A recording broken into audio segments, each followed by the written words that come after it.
I've appeared 8 times in the Supreme Court of Canada now, and I think it's fair to say that my adventures in that court started with a well-timed martini.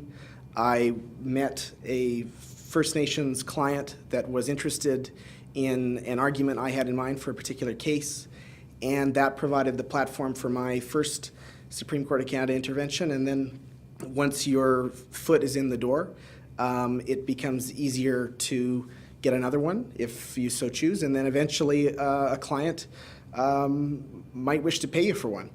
My initial appearances, I think, were pro bono.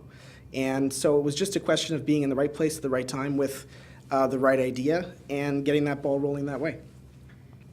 Well, what I would say to a law student is try, and it might not work the first time, but try to find a firm that is really and truly committed to your development and that is prepared to give you a long leash and let you explore whatever it is you're really into. I mean, ultimately, everybody does the best at the thing they like the most, and from my standpoint, all that you really need is a supportive firm that is prepared to give you the chance to make it on your own. And that's what I think I found at Bullhauser. When we look at Aboriginal law, what we see the courts trying to do is strike the very difficult balance between the importance of redressing historical wrongs and achieving reconciliation between the Crown and Aboriginal people on one hand, but also permitting the Crown to govern and proceed and the public interest to be pursued by government and industry in the ordinary course. That's a very difficult balance to strike, and I know the courts are doing the best they can. Frankly, because it is so difficult, the results are unpredictable, and I really don't feel like anyone in this country can predict with even a fair degree of accuracy where that particular body of law is going. But that's what makes it such an exciting area to practice in when one has the opportunity to do so.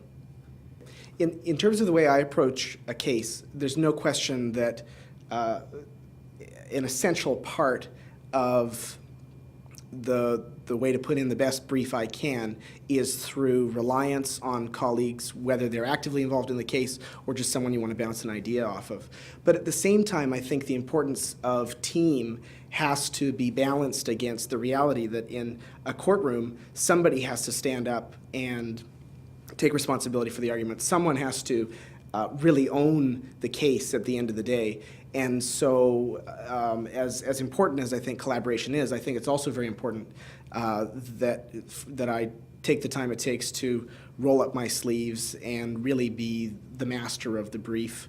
I try to hold the pen on all my arguments, and that's sort of the countervailing force in terms of the way I practice to the importance of collaboration.